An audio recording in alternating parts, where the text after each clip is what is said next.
Les enfants ont chassé la pauvre vieille femme de la maison sans imaginer qu'elle gardait un sac contenant 1 million de dollars. Madeleine Lemoine vivait au rythme lent et feutré des jours identiques qui se succédaient dans un petit village, niché au cœur de la Normandie. À 76 ans, son monde s'était rétréci au fil des années, comme si le temps, complice discret de sa solitude, s'était chargé de gommer les contours autrefois vifs de sa vie.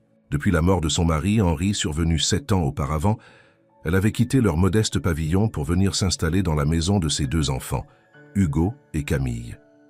Ce déménagement, initialement présenté comme une décision familiale pleine de bons sentiments, avait rapidement révélé une vérité bien plus rude. Dans cette maison aux murs froids, Madeleine n'était qu'une présence que l'on tolérait. Ses gestes, ses habitudes, même son silence semblaient dérangés. Hugo, l'aîné, la considérait comme une charge, un poids de plus dans une existence qu'il croyait déjà trop exigeante. Camille, de son côté, oscillait entre l'indifférence et une compassion timide, souvent étouffée par les soupirs agacés de son frère. Peu à peu, les repas en commun avaient disparu, remplacés par des plateaux solitaires pris dans un coin de la cuisine. Les conversations s'étaient réduites à des échanges fonctionnels, sans chaleur, sans écoute. Pourtant, Madeleine ne se plaignait jamais. Chaque matin, elle se levait à 6 heures, préparait un café léger, qu'elle buvait en silence, près de la fenêtre, puis passait plusieurs heures dans le petit jardin derrière la maison. Elle y entretenait quelques plants de lavande, un rosier ancien et des herbes aromatiques qu'elle utilisait rarement. C'était là, parmi les odeurs, familières de terre humide et de fleurs, qu'elle retrouvait un peu de paix. Ses mains, malgré l'âge, travaillaient avec une précision douce, presque cérémonielle. Chaque geste semblait chargé de souvenirs.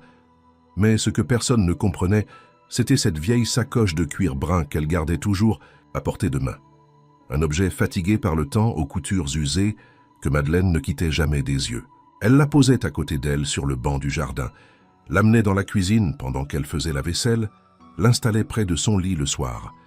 Même lors de ses rares sorties au village, pour acheter du pain ou se rendre chez le médecin, elle la serrait contre elle comme une promesse silencieuse. Hugo s'était moqué plusieurs fois, l'accusant de paranoïa. Camille, plus discrète, avait un jour tenté de lui demander ce qu'elle contenait. Madeleine avait répondu d'un sourire lointain et s'était levée sans rien dire. Ce silence, justement, devenait de plus en plus pesant pour ses enfants. Ils l'interprétaient comme une forme de passivité, voire de mépris. Ce qu'ils ne comprenaient pas, c'était que Madeleine ne se taisait pas par soumission mais par choix. Elle avait appris avec le temps que certaines douleurs ne peuvent être partagées, que certaines vérités perdent leur valeur une fois prononcées à haute voix. Alors elle observait, elle écoutait, elle se souvenait. Parfois, assise sur le vieux fauteuil de la véranda, elle caressait machinalement la poignée de la sacoche, les yeux perdus dans le vide. Elle revoyait Henri, sa voix grave, son rire franc, les longues promenades qu'il faisait sur la côte. Elle revivait les jours d'angoisse et d'attente après l'annonce de sa maladie, les démarches qu'il avait entreprises, presque en cachette avant de s'éteindre. C'était durant cette période qu'il lui avait confié la sacoche pour la première fois. Il avait insisté pour qu'elle la garde près d'elle, toujours, et elle avait obéi, sans jamais en questionner le contenu. Les jours passaient identiques et lourds. À la tombée de la nuit, les lumières de la maison s'éteignaient une à une. Madeleine restait parfois des heures allongée dans le noir, la main posée sur la sacoche. Elle pensait à tout ce qu'elle n'avait pas dit, à tout ce qu'elle avait enduré. Une vie de fidélité, de renoncement, de silence trop lourd. Et à ses enfants, si pressés de tourner la page, si incapables de voir en elle autre chose qu'un poids inutile.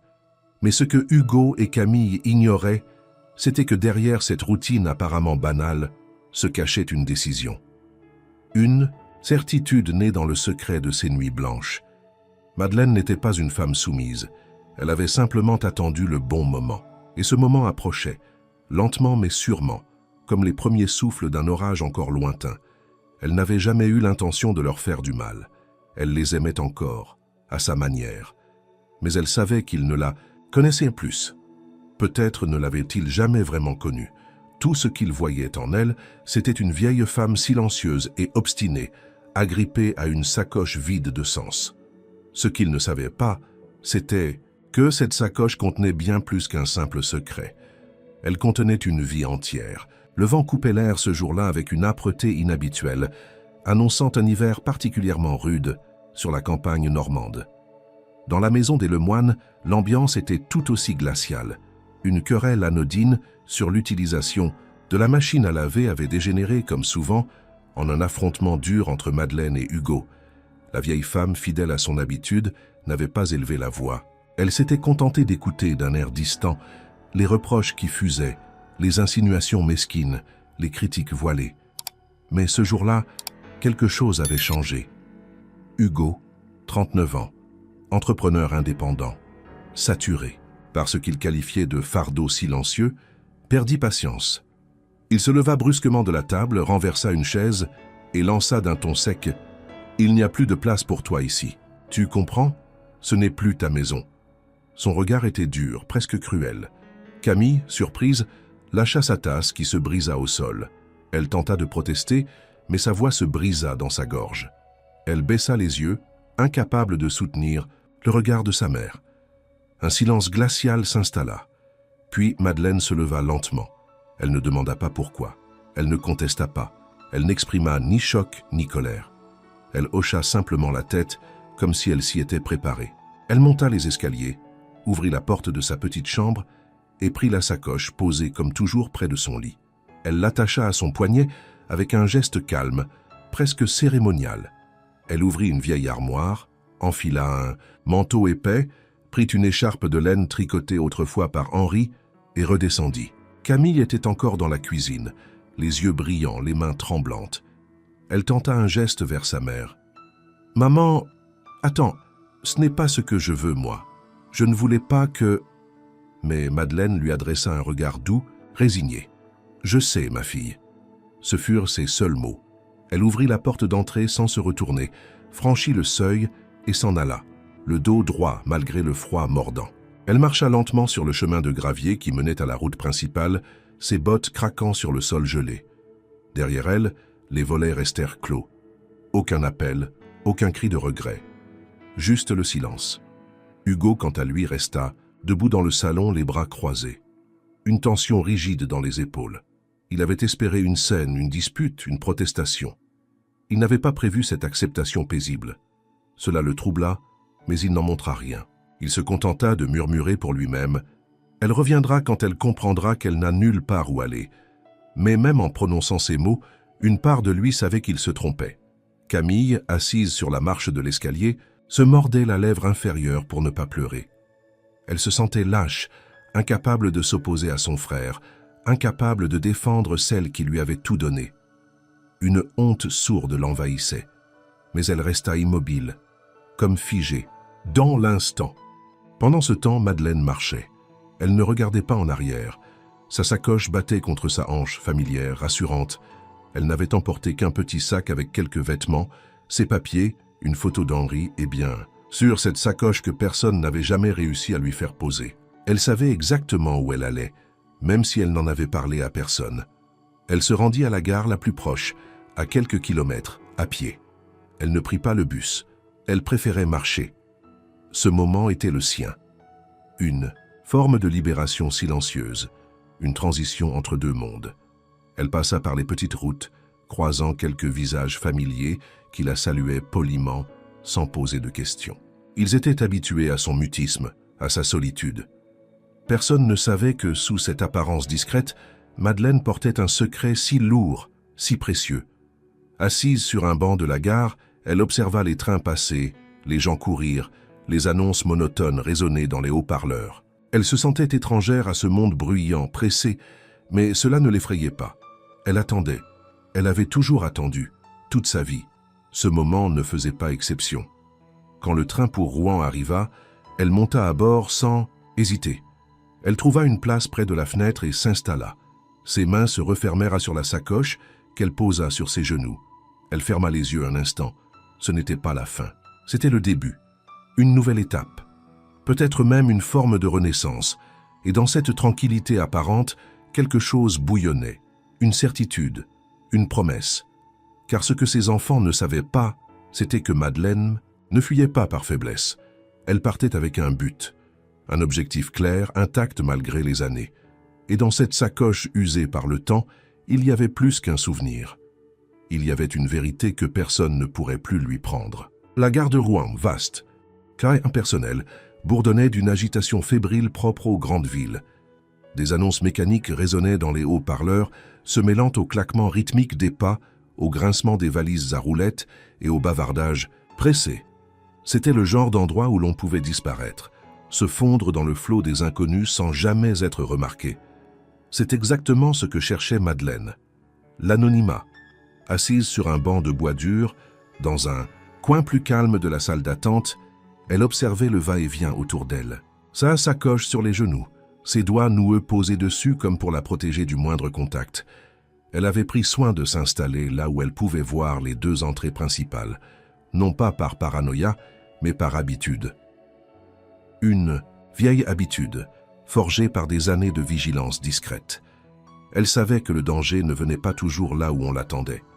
C'est à ce moment qu'une jeune femme s'assit à côté d'elle, une trentenaire aux traits vifs, au manteau élimé mais propre, tenant un petit sac à dos sur ses genoux.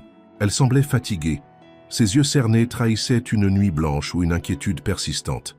Elle regarda Madeleine un instant, sans insistance, puis lui adressa un sourire poli. « Vous attendez quelqu'un » demanda-t-elle doucement, presque avec timidité.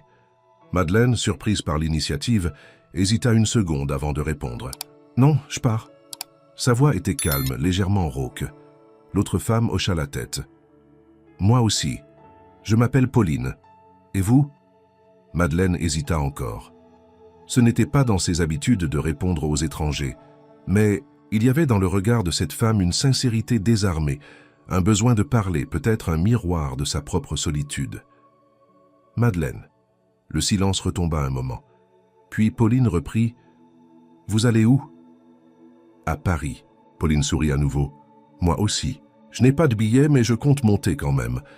Je me dis que personne ne contrôle vraiment dans ces vieux wagons. » Madeleine la regarda, intriguée. Pauline ne ressemblait pas à une vagabonde. Elle avait l'air digne malgré la fatigue. Elle ajouta « J'ai un petit plan. Un ami tient un albergue dans le 19e arrondissement. C'est modeste, mais on peut y dormir au chaud. Vous avez un endroit où aller ?» Cette question, posée sans jugement, ébranla un instant Madeleine. Elle hésita. Avait-elle un endroit où aller? Non, pas vraiment. Elle avait quitté la maison de ses enfants sans aucun plan précis, portée par l'instinct et le besoin urgent de s'éloigner. La proposition de Pauline, aussi brusque fût-elle, lui semblait soudain comme un appel providentiel. « Non, je ne connais personne à Paris. Alors venez avec moi, c'est mieux que d'attendre seul dans une gare. » La décision fut prise sans bruit. Le train arriva sur le quai. Les deux femmes montèrent ensemble, trouvèrent une place en bout de wagon. Pauline s'installa près de la fenêtre, Madeleine du côté du couloir, toujours avec sa sacoche sur les genoux. Le voyage débuta dans un silence ponctué de bruits métalliques et d'annonces indistinctes. Pauline finit par s'assoupir. Mais Madeleine, elle, resta éveillée. Elle tenait la sacoche contre elle comme un rempart. À un moment, Pauline bougea dans son sommeil et effleura par mégarde la sacoche. Madeleine tressaillit, la repoussa doucement, sans agressivité, mais avec fermeté. Pauline se réveilla en sursaut. « Pardon. Je n'ai pas fait exprès. Ce n'est rien. » Mais dans les yeux de Pauline, une étincelle venait de s'allumer, une curiosité discrète, un soupçon d'interrogation. Pourquoi cette vieille dame tenait-elle autant à ce vieux sac? Quelle histoire y était? Attachée? Ce n'était pas de la convoitise, pas encore. C'était juste une question qui s'insinuait, s'installait. Arrivées à Paris, elles sortirent ensemble de la gare, leurs pas hésitants dans l'agitation urbaine. Pauline guida Madeleine à travers les rues jusqu'à un petit bâtiment grisâtre coincé entre une boulangerie et un magasin de téléphone. L'albergue portait un nom effacé sur la plaque et l'intérieur sentait le désinfectant bon marché et l'humidité. Mais il y avait des lits, des douches et surtout du silence. Pauline régla la chambre pour 2 nuits. Madeleine accepta, sans discuter. Elles montèrent au 3e étage, entrèrent dans une pièce exiguë avec 2 lits, une petite table, un miroir fendu. Madeleine déposa son petit sac au pied du lit, mais garda la sacoche contre elle. « Vous pouvez la poser, vous savez » tenta Pauline. Madeleine répondit sans détour « Je ne m'en sépare jamais ». Pauline n'insista pas. Elle s'allongea, les bras croisés derrière la tête, et ferma les yeux. Mais une idée persistante l'habitait. Cette vieille femme, perdue mais digne, traînait un mystère bien plus lourd que son âge. Et Pauline, sans le savoir encore, venait de mettre un pied dans une histoire qui allait bouleverser leurs deux vies. La nuit tomba rapidement sur Paris, comme si la ville elle-même avait hâte d'effacer les contours trop nets du jour. Dans la petite chambre du 3e étage, les bruits de la rue parvenaient étouffés par les murs épais. Pauline s'était endormie, enfin libérée par l'épuisement, son souffle régulier trahissant un repos sans rêve. Madeleine, quant à elle, restait assise sur le lit, droite, les mains croisées sur la sacoche posée à côté d'elle. Sa silhouette, figée dans la pénombre, semblait appartenir à une époque révolue. La pièce, bien que modeste, était propre.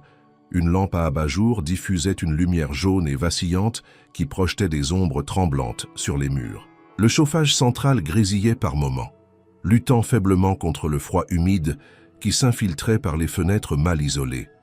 Malgré tout, l'endroit avait quelque chose d'apaisant, un semblant d'abri dans un monde indifférent. Vers minuit, Madeleine se coucha enfin, mais son sommeil ne vint pas.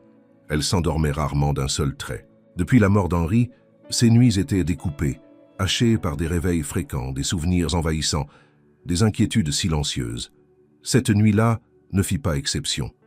À peine assoupie, elle ouvrit les yeux brusquement, tendant la main vers la sacoche. Elle vérifia sa présence, son poids, la boucle fermée, puis se rassit sur le lit, les jambes croisées, le regard dans le vide. Pauline, éveillée à moitié par le mouvement, ouvrit un œil. « Vous n'arrivez pas à dormir ?» Madeleine ne répondit pas immédiatement. Elle caressa la sacoche comme pour apaiser une bête vivante. « Non !» Pauline se redressa légèrement, appuyée sur un coude. « Vous avez peur qu'on vous la vole ?» Un silence. Puis Madeleine murmura « J'ai peur d'oublier pourquoi je la garde. » Pauline, intriguée, se tut. Elle comprenait qu'il ne fallait pas poser trop de questions. Pas encore. Elle se recoucha, mais son esprit restait éveillé. Elle observait la vieille femme à la dérobée, fascinée par cette détermination tranquille. Il y avait dans cette attitude quelque chose d'inflexible, de presque militaire, comme si Madeleine protégeait un trésor ou une mémoire trop précieuse pour être partagée. Le lendemain matin, Pauline se leva avant Madeleine. Elle descendit, cherchait un café au distributeur du hall, remonta 2 gobelets fumants. Madeleine était réveillée, assise, la sacoche toujours à ses côtés. « Tenez » dit Pauline en lui tendant le café. Madeleine accepta d'un signe de tête. Elle burst en silence, écoutant les bruits étouffés de l'auberge qui s'éveillait lentement. Après le petit déjeuner, Pauline proposa de laver quelques affaires. Elle désigna le petit tas de vêtements de Madeleine. « Je peux m'en occuper si vous voulez. Il y a une machine au sous-sol. » Madeleine hésita.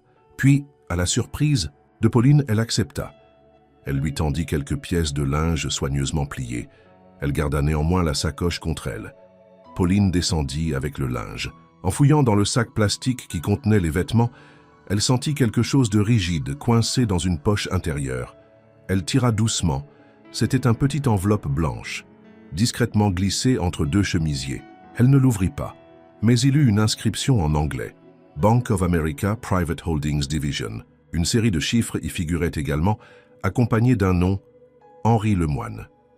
Le cœur de Pauline accéléra légèrement. Elle remit l'enveloppe à sa place, puis termina la lessive. Quand elle remonta, elle retrouva Madeleine en train de regarder par la fenêtre, la sacoche posée sur ses genoux, immobile. Ce jour-là, Pauline ne dit rien. Elle ne posa pas de questions, ne parla pas de l'enveloppe, mais quelque chose en elle s'était éveillé. Ce n'était plus une simple curiosité, c'était une énigme à résoudre. Un puzzle dont elle détenait peut-être la première pièce. La journée s'écoula lentement. Madeleine refusa de sortir. Elle resta dans la chambre, sortant un petit carnet usé qu'elle feuilleta sans écrire. Pauline partit faire quelques courses, revint, avec du pain et du fromage. Elles mangèrent en silence. Il y avait, malgré l'étrangeté de la situation, une forme d'accord tacite entre elles, un respect muet. La nuit suivante fut semblable à la précédente. Madeleine se réveilla 2 fois. À chaque fois, elle vérifiait la sacoche. Pauline fit mine de dormir, mais ne dormait pas. Elle comprenait que cette routine nocturne n'était pas anodine, que la vieille femme vivait dans une vigilance constante. Mais de quoi ou de qui? Elle aurait pu poser la question, mais elle attendit. Elle savait que certaines confidences ne peuvent être arrachées. Elles doivent être offertes, et Madeleine n'était pas encore prête. Le troisième matin, la lumière grise filtrait à peine à travers les rideaux épais de la chambre lorsqu'un changement subtil s'installa dans l'air. Pauline se leva sans faire de bruit, comme les jours précédents en fille. Là son manteau et descendit acheter un croissant et un café pour chacune. Lorsqu'elle revint, Madeleine était encore couchée, les yeux clos mais le visage tendu, comme si le sommeil avait été une lutte et non un soulagement. La sacoche, elle, reposait bien en évidence sous l'oreiller, lanière enroulée autour du poignet de la vieille femme. Pauline posa doucement le sac contenant les viennoiseries sur la table, puis s'approcha de la petite commode où elle avait laissé sécher le linge lavé la veille. Alors qu'elle pliait une chemise de Madeleine avec précaution, une sensation de papier cartonné lui effleura les doigts. Son cœur s'accéléra, bien malgré elle. C'était l'enveloppe, la même que la veille, mais cette fois, sa présence semblait presque l'appeler. Elle jeta un regard vers Madeleine, toujours endormie ou du moins immobile. Pauline hésita, puis avec des gestes précis, ouvrit discrètement la chemise et fit glisser l'enveloppe dans sa main. Elle la regarda attentivement. Bank of America, Private Holdings Division, en lettres nettes et sobres. Elle retourna l'enveloppe, repéra un pli déjà ouvert. Sa main trembla légèrement alors qu'elle l'ouvrait lentement, craignant de faire du bruit. À l'intérieur, il y avait un bordereau.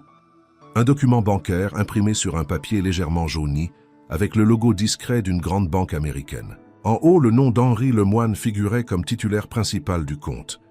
En bas, une mention manuscrite, presque illisible, pour Madeleine, à utiliser si un jour les enfants oublient. Suivèrent des chiffres, beaucoup de chiffres. Le solde final en dollars dépassait le million. Pauline resta un long moment figée, les yeux rivés sur le papier. Elle ne comprenait pas tout, mais elle comprenait l'essentiel. Madeleine détenait une fortune, une somme inimaginable pour une femme vivant dans un albergue, portant des vêtements usés, dormant dans un lit grinçant au fond d'un couloir mal chauffé. Pourquoi? Pourquoi ce secret? Pourquoi cette sacoche, cette obsession de la garder auprès d'elle jour et nuit? Un mouvement derrière elle. Pauline sursauta, rangea précipitamment l'enveloppe dans la chemise et remit le tout dans la pile de linge. Madeleine s'était assise sur le lit, les cheveux en désordre, les yeux clairs mais cernés de fatigue. « Tu étais debout depuis longtemps ?» demanda-t-elle d'une voix rauque. « Je suis allée chercher le petit déjeuner », répondit Pauline en désignant le sac sur la table. « J'en ai pris 2. » Madeleine acquiesça d'un simple hochement de tête. Elle se leva lentement, remit de l'ordre dans ses vêtements, puis prit la sacoche qu'elle serra contre elle avant même de s'approcher de la table. Pauline observa ce geste avec une intensité nouvelle. Maintenant qu'elle connaissait une partie de la vérité, chaque mouvement de Madeleine prenait une signification plus aiguë. Ce n'était pas de la superstition ou de la manie, c'était de la protection, de la survie. Pendant qu'elle mangeait, Pauline essaya de paraître détendue. Elle lança quelques phrases sur la météo, sur la ville, sur l'ambiance du quartier. Madeleine répondait par monosyllabes, plus fatiguée qu'édistante. Ce matin-là, elle semblait ailleurs, comme si un poids invisible la retenait dans un autre temps, une autre vie. Pauline, elle, était brûlante de questions, mais les contint toutes. Après le repas, elles descendirent, faire une promenade autour du canal. Le vent froid mordait les joues, les arbres dénudés bordèrent les trottoirs. Madeleine marchait lentement, mais sans vaciller. Pauline restait à ses côtés, parfois un pas derrière. Le silence entre elles n'était plus pesant. Il était devenu complice, un terrain neutre où les secrets pouvaient se poser sans craindre d'être saisis trop vite. De retour à l'albergue, Madeleine s'installa dans un fauteuil en velours élimé du petit salon commun, pendant que Pauline montait ranger quelques affaires. De retour dans la chambre, seule, Pauline ne put s'empêcher de regarder à nouveau la pile de linge. L'enveloppe était bien là, discrète. Elle ne la toucha pas cette fois, elle n'en avait plus besoin. Elle savait ce qu'elle avait vu, et elle savait que ce n'était qu'un début. Ce soir-là, avant de s'endormir, Madeleine lui dit soudain « Tu es une femme bien, Pauline, mais certaines choses doivent rester dans l'ombre encore un peu. » Pauline ne répondit pas tout de suite. Elle regarda Madeleine dans les yeux, vit quelque chose de dur, de fragile à la fois. Elle hocha lentement la tête. « Je comprends. » Et pour la première fois depuis leur rencontre, Madeleine sourit. Le matin suivant, le ciel de Paris s'étendait en une mer d'un gris uniforme, presque liquide, effaçant la frontière entre la terre et l'horizon. Dans l'albergue, l'agitation était rare à cette heure-là. La plupart des résidents dormaient encore ou prenaient leur petit déjeuner dans la salle commune, plongés dans leurs pensées. Madeleine, fidèle à son habitude, était déjà assise dans le petit salon, un livre fermé sur ses genoux, les yeux perdus au-delà des fenêtres embuées. Pauline descendit quelques instants après. Elle apportait 2 tasses de thé brûlant. En déposant la sienne devant Madeleine, elle remarqua que la vieille femme ne semblait pas tout à fait présente. Elle fixait un point invisible, les lèvres serrées, les mains légèrement tremblantes. Pauline n'osa pas rompre ce silence chargé. Elle s'assit simplement à côté, attendant que les mots viennent d'eux-mêmes. Il fallut attendre la fin de la matinée pour que le calme de l'albergue soit troublé. Un bruit discret mais déterminé fit tinter la clochette de la porte d'entrée. Pauline, assise à l'étage sur la mezzanine, entendit des pas lourds monter l'escalier central. Elle se pencha légèrement et vit un homme d'une 60aine d'années, bien habillé, costume gris impeccable, écharpe de laine sombre, nouée avec soin. Il tenait à la main un chapeau qu'il serrait nerveusement. Son regard scrutait chaque visage avec précision, comme s'il cherchait quelqu'un de bien particulier. Madeleine, à peine entrée dans le champ de vision de l'homme, se figea. Son visage se durcit en un instant. Elle reposa lentement sa tasse, se leva sans un mot et recula de quelques pas. Pauline, témoin de la scène, descendit les marches précipitamment. L'homme s'arrêta à quelques mètres d'elle. « Madame Lemoine ?» dit-il d'une voix calme, presque affectueuse. Madeleine ne répondit pas. Elle restait droite, son dos légèrement voûté, accentué par la tension dans ses épaules. Sa main droite, sans que Pauline s'en aperçoive d'abord, s'était refermée sur la lanière de sa sacoche. « Je suis désolé de venir sans prévenir. Je suis un ancien ami de votre mari, Henri. Nous étions associés, il y a longtemps, aux États-Unis. Je dois vous parler. Il y a des choses importantes que vous devez savoir. » La voix était douce, presque rassurante, mais le visage de Madeleine restait fermé. Elle secoua lentement la tête. « Je n'ai rien à dire, et rien à entendre. » L'homme recula d'un pas, surpris par la sécheresse de la réponse. « S'il vous plaît, juste quelques minutes. Je ne suis pas ici pour prendre quoi que ce soit. Je veux seulement... » Madeleine leva la main. Son geste était lent mais ferme. « Je vous ai dit non. » Pauline, troublée, regardait tour à tour l'homme et Madeleine. Elle sentit le frisson de quelque chose de grave passer entre eux. Ce n'était pas un simple visiteur. Il savait, ou du moins il croyait savoir. L'homme soupira, remit son chapeau. « Je reviendrai si vous changez d'avis. Je suis à l'hôtel de la gare. » Il tourna les talons et descendit sans un mot de plus. Dès que la porte se referma, Madeleine s'assit lourdement sur le fauteuil. Son visage avait perdu un peu de sa couleur. Pauline s'approcha. Qui était-ce vraiment? Un long silence s'installa. Puis Madeleine répondit, la voix basse presque murmurante, « Quelqu'un qui n'aurait jamais dû me retrouver. » Pauline s'assit en face d'elle. Elle attendit. Madeleine ne dit rien de plus. Elle ferma les yeux, posa la sacoche contre son flanc et resta ainsi de longues minutes, respirant lentement comme pour chasser les souvenirs que cette visite avait réveillés. Mais Pauline vit. Elle vit la peur cachée dans le regard de Madeleine, la crispation de ses doigts, le tremblement léger dans sa mâchoire. Cette rencontre n'était pas anodine. Cet homme ne cherchait pas simplement à faire la paix avec le passé. Il cherchait quelque chose. Peut-être la sacoche, peut-être ce qu'elle contenait. Et Pauline, sans l'avouer encore à voix haute, comprit que leur séjour dans l'albergue touchait à sa fin. Qu'un autre chapitre allait commencer, plus dangereux, plus incertain. Ce soir-là, Madeleine verrouilla la porte de la chambre avec soin. Elle plaça une chaise contre la poignée et garda la sacoche sous la couverture, contre son ventre. Pauline ne dit rien, mais dans son sac à dos, elle glissa discrètement un petit couteau de cuisine, au cas où. Le passé de Madeleine venait de les rattraper. Les jours suivants passèrent comme un brouillard lent, opaque, dans lequel Madeleine et Pauline évoluaient sans repère clair. Depuis la visite de l'homme en costume, la vieille femme se montrait plus silencieuse encore, si c'était possible. Elle passait de longues heures assise dans le salon de l'auberge, parfois à écrire dans un petit carnet, souvent à ne rien faire du tout, le regard vide, perdu dans des pensées que Pauline n'osait plus interrompre. Elle mangeait peu, dormait mal, et conservait la sacoche contre elle avec une vigilance presque animale. Pauline observait. Elle ne posait plus de questions. Elle n'ouvrait plus les vêtements de Madeleine. Elle attendait, convaincue que le moment viendrait, qu'il fallait simplement rester là, prête.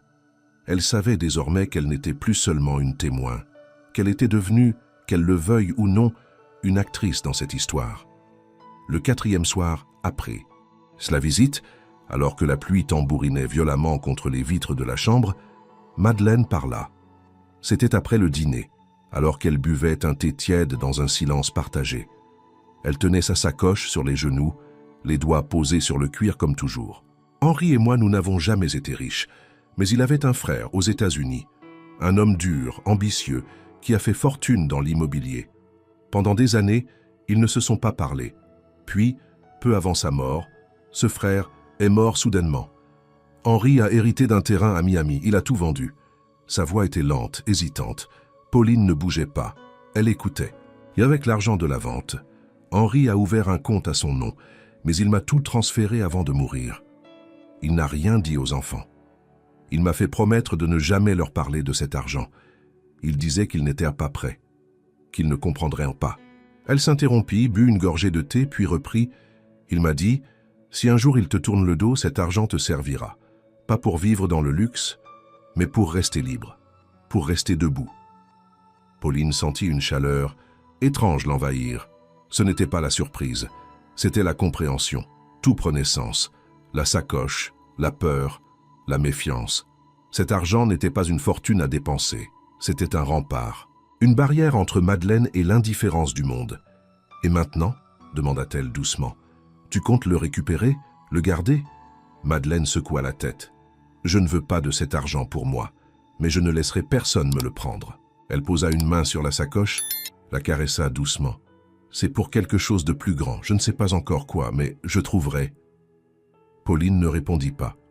Elle comprenait, au-delà des mots, que ce qu'elle tenait n'était pas seulement une mission ou un secret. C'était un acte de foi, une manière pour Madeleine de donner un sens à une vie trop longtemps réduite au silence. Un long silence s'installa. La pluie tombait toujours, monotone, rythmée. Pauline se leva pour aller fermer les volets. Lorsqu'elle revint, Madeleine tenait encore la sacoche, mais ses yeux étaient humides. « Tu penses que j'ai eu tort de ne rien dire à mes enfants ?» demanda-t-elle. Pauline s'assit lentement. « Je pense qu'ils ont choisi de ne plus t'écouter bien avant que tu ne choisisses de te taire. » Madeleine acquiesça, le regard perdu. « Alors, c'est trop tard. »« Non, » dit Pauline. « Ce n'est jamais trop tard pour faire quelque chose de juste, même si ce n'est pas pour eux. » Un faible sourire éclaira le visage de Madeleine, le premier depuis longtemps. Ce soir-là, pour la première fois, elle posa la sacoche à côté de son lit sans l'attacher à son poignet. Le lendemain matin, l'auberge baignait dans un calme trompeur. Les premiers rayons de soleil filtraient à travers les rideaux grisâtres, dessinant des lignes pâles sur le sol poussiéreux de la chambre. Pauline s'éveilla la première. Elle s'étira lentement, profitant d'un rare instant de tranquillité. Puis, comme chaque matin depuis leur arrivée, son regard se tourna naturellement vers le lit voisin. Mais cette fois, quelque chose n'allait pas. Le lit de Madeleine était vide. Les draps soigneusement rabattus. Pas de signe de la vieille femme, et surtout la sacoche avait disparu. Pauline se redressa d'un bond. Elle vérifia sous les lits, ouvrit précipitamment l'armoire, fouilla entre les couvertures, dans les valises. Rien. Aucune trace du sac, ni de Madeleine. Un vide brutal remplaçait la présence constante, presque pesante, de cette femme et de son précieux fardeau. Elle descendit 4 à 4 les marches de l'escalier, traversa le couloir jusqu'à la réception. « Vous avez vu Madeleine, la dame âgée avec moi ?» demanda-t-elle au jeune homme à l'accueil. Il haussa les épaules. « Je l'ai vue sortir très tôt, vers 6 heures. Elle avait l'air pressée. » Pauline sentit une sueur froide lui couler dans le dos. Elle courut dehors, regarda à gauche, à droite. Aucune silhouette familière dans la rue. Le marché s'installait lentement. Les passants vaquaient à leurs affaires, insensibles à la panique montante qui battait dans la poitrine de Pauline. Elle revint à l'auberge, monta dans la chambre et s'assit sur le lit, tentant de réfléchir. Puis elle se leva d'un bond. Une idée venait de la traverser.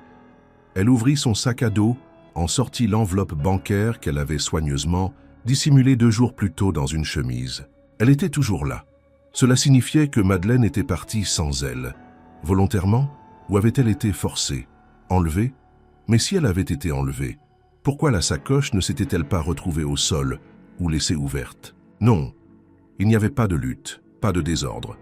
Tout indiquait un départ volontaire. Pauline descendit de nouveau et interrogea quelques résidents. L'un d'eux, un jeune homme aux cheveux frisés, admit avoir entendu la porte se refermer, doucement au petit matin. Elle semblait pas paniquer, juste concentrée, dit-il. Elle portait sa sacoche comme toujours. Pauline retourna dans la chambre et s'effondra sur une chaise. Un sentiment d'abandon l'envahissait. Mais rapidement, ce fut une autre émotion qui prit le dessus. La colère. Pas contre Madeleine, contre elle-même. Elle avait laissé la vieille femme seule, vulnérable, dans un environnement qu'elle ne maîtrisait pas. Elle se releva et fouilla à nouveau. Rien. Pas un mot. Pas un indice. Mais au moment de sortir, elle croisa le regard du gérant de l'auberge, un homme bourru mais attentif qui l'interpella. « Vous cherchez votre ami ?» Il y a quelque chose d'étrange. Il sortit un petit carnet de registre. 7. Nuit, un garçon de 16 ou 17 ans avec un sac à dos a dormi dans la chambre d'à côté. Il est parti très tôt aussi.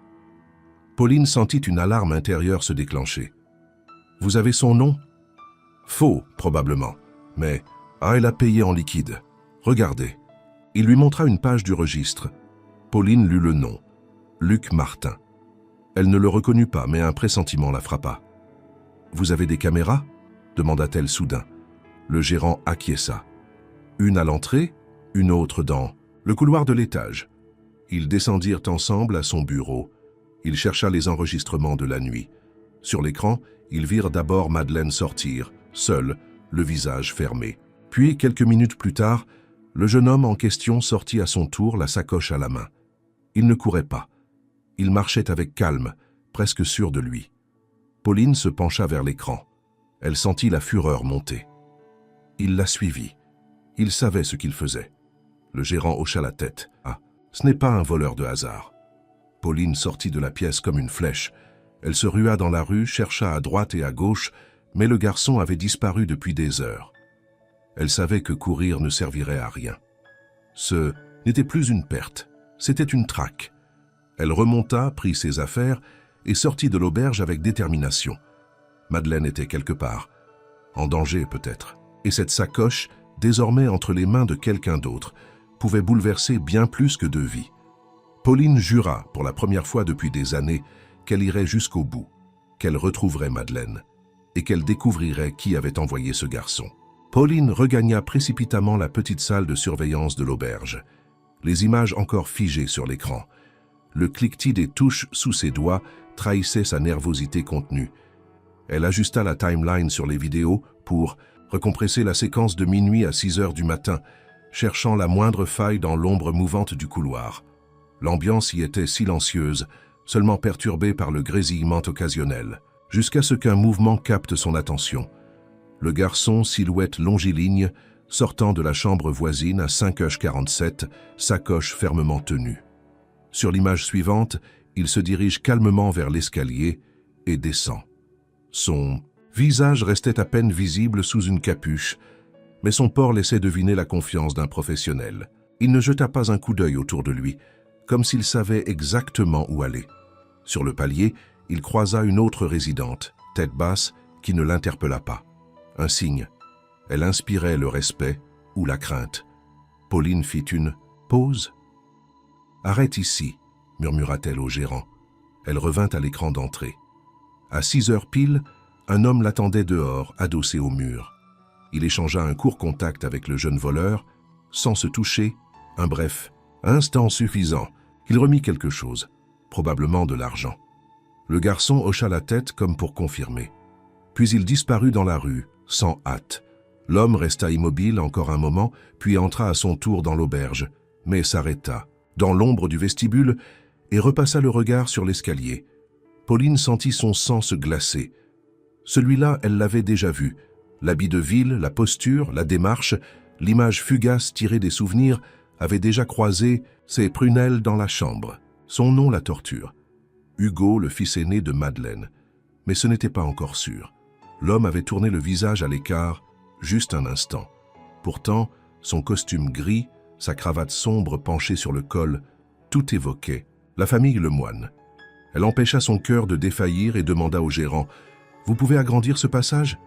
Il hocha lentement la tête, et ensemble, ils zoomèrent, améliorant la résolution. Les traits de l'homme devinrent plus nets. La mâchoire carrée, courte barbe de 3 jours, les sourcils épais. Lourdement, Pauline tourna la tête vers la photo d'archives d'Henri qui pendait dans le couloir. Un homme au même, très carré, portant une barbe similaire. Elle se redressa. Son esprit chuchotait « C'est lui ». Elle laissa échapper un souffle profond, puis réunit son courage. Il l'a envoyé. Je suis certaine maintenant. Le gérant ouvrit un tiroir et posa sur la table un bloc feutre. « Vous voulez noter ce qui se passe ?» Pauline prit la page. Elle inscrivit à toute allure « Horaire, silhouette, correspondance ». Elle recula, posa le crayon et murmura « Dois-je contacter la police ?» Le vieil homme hésita, puis répondit gravement « Si vous avez ce qu'il faut pour prouver que cet homme était ici, oui, il vous faudra les images originales et agir vite. » Pauline acquiesça. Elle regarda l'écran une dernière fois. La silhouette sombre, le regard détourné. Elle sentit le poids du choix. Elle décida au fond que le monde devait savoir, que Madeleine ne serait pas seule, et que ce secret familial n'irait pas céder devant l'indifférence ou la cupidité. Elle remit son sac à dos sur l'épaule, emporta la copie de la vidéo sur clé USB, ainsi que l'enveloppe contenant les preuves financières. Elle sortit, au pas de course, sans un regard pour le gérant. La pluie avait repris, fine, mordante, et son pas résonna sur les pavés. Mais elle ne ralentit pas. Elle pressait le rythme, portait l'ombre de la vérité comme une bannière. Elle devait retrouver Madeleine, elle devait la protéger, et surtout elle devait faire éclater la vérité. La banlieue parisienne vers laquelle Pauline se dirigeait semblait à la fois familière et étrangère, un entre-deux où la ville se diluait dans des rangées d'immeubles grisâtres, des terrains vagues, des murs tagués et des coins oubliés par les regards pressés. Elle avait obtenu l'adresse d'un squat improvisé dans un ancien entrepôt désaffecté grâce à l'un des jeunes de l'auberge qui connaissait vaguement le garçon, vu sur les caméras.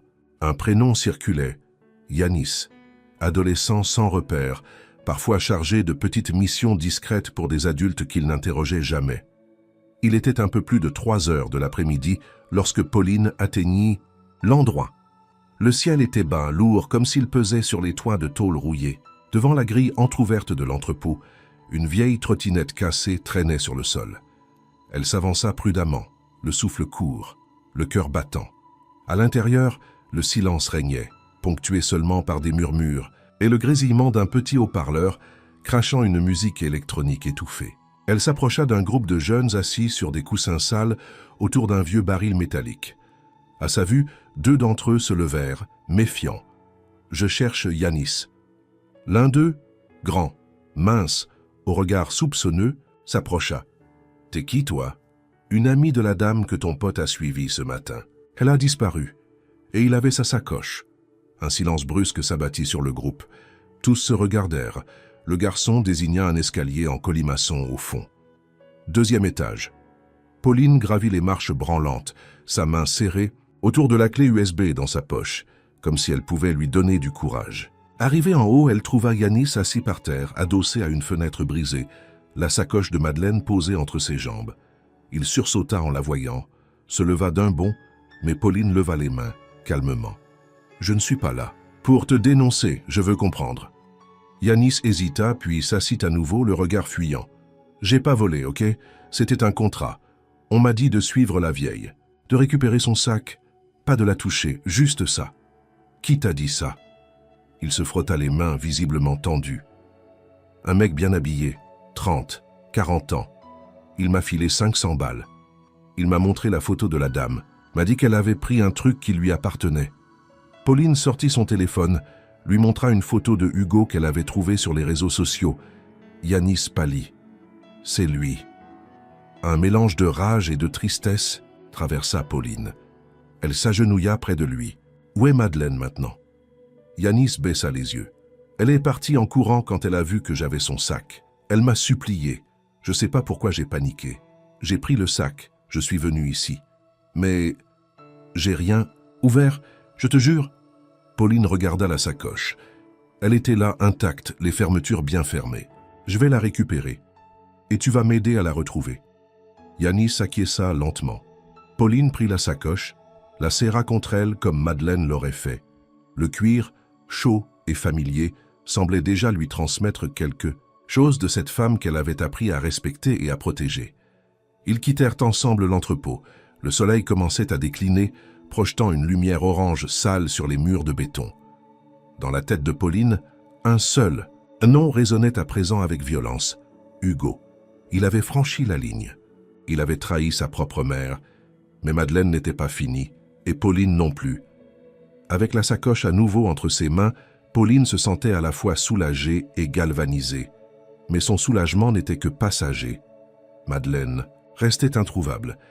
Et la confirmation que Hugo avait payé pour faire suivre et dépouiller sa propre mère transformait la situation en affrontement ouvert. Il ne s'agissait plus seulement d'un conflit familial.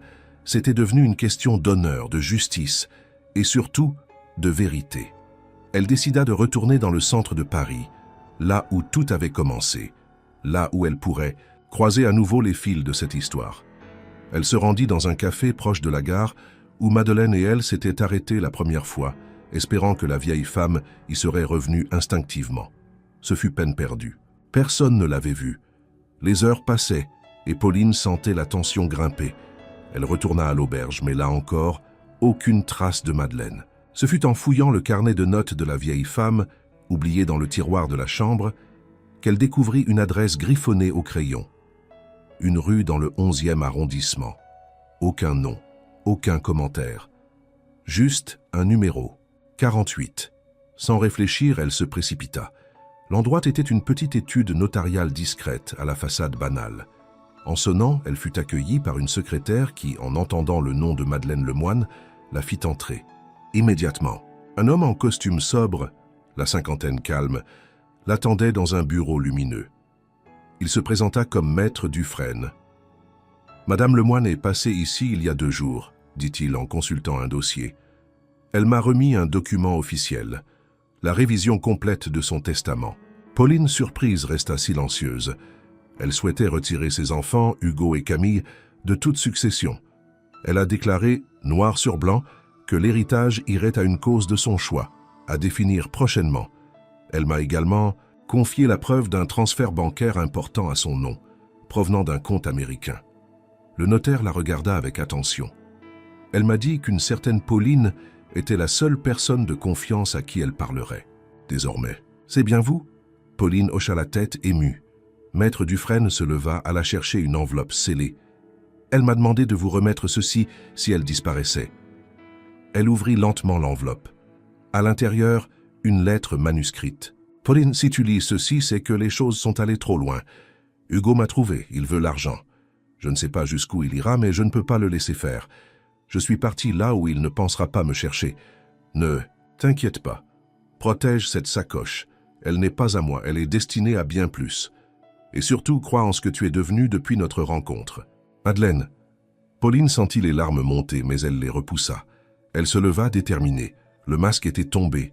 Hugo avait tenté de voler ce qu'il n'avait jamais mérité, et il fallait désormais l'affronter. Elle prit un taxi, retourna dans le village normand.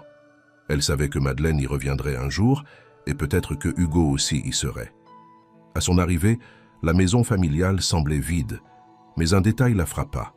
Une voiture qu'elle connaissait était garée devant celle de Hugo.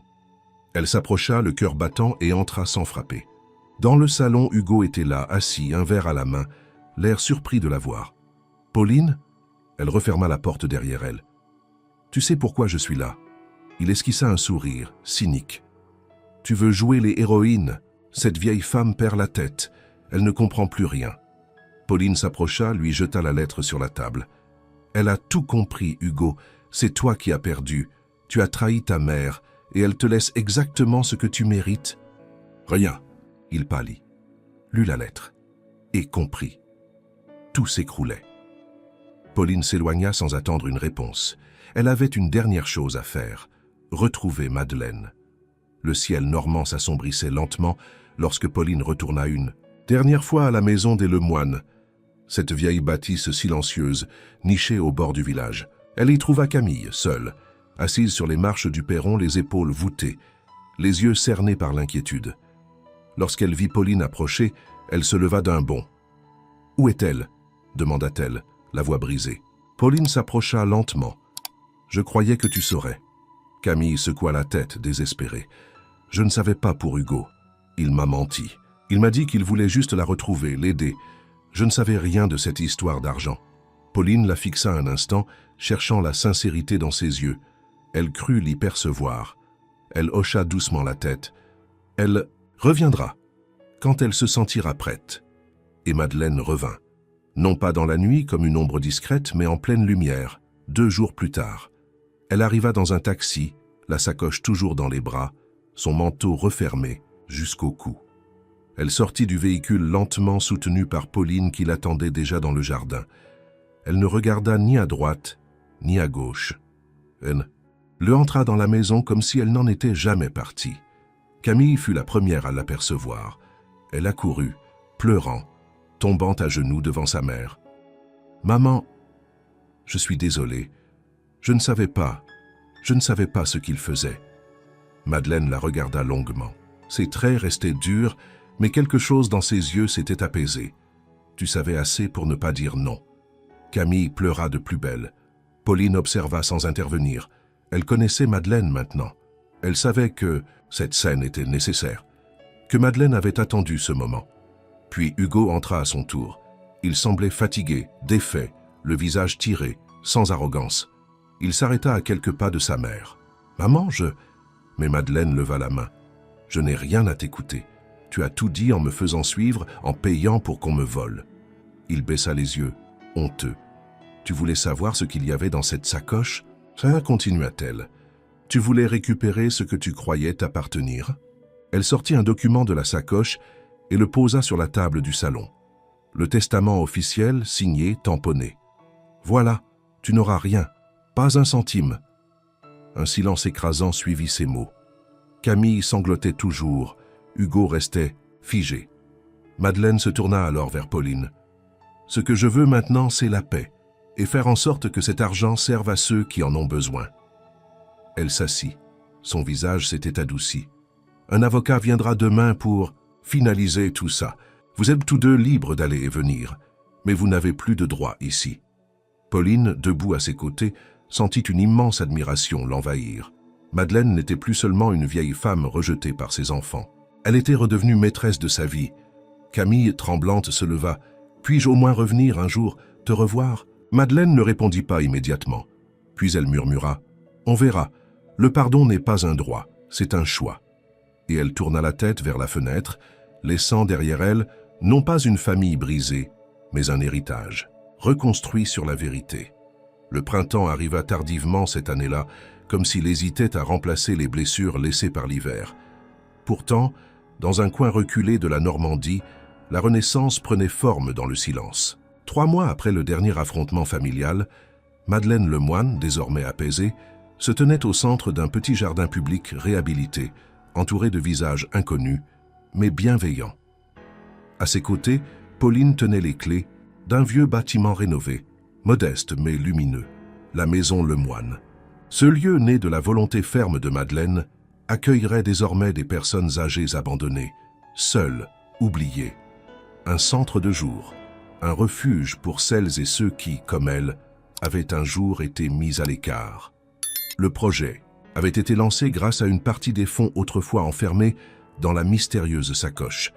Ce $1 million devenu concret, tangible, utile, n'était plus un secret. Il était devenu une force. Madeleine avait longuement réfléchi avant de prendre cette décision. L'argent n'avait jamais été une fin en soi. C'était une promesse faite à Henri et désormais tenue. Faire de leur histoire quelque chose de plus grand qu'eux deux. Chaque pièce du centre portait une trace d'eux. Une photo dans le hall, une rose du jardin d'Henri replantée dans la cour intérieure, une étagère remplie de ses vieux livres.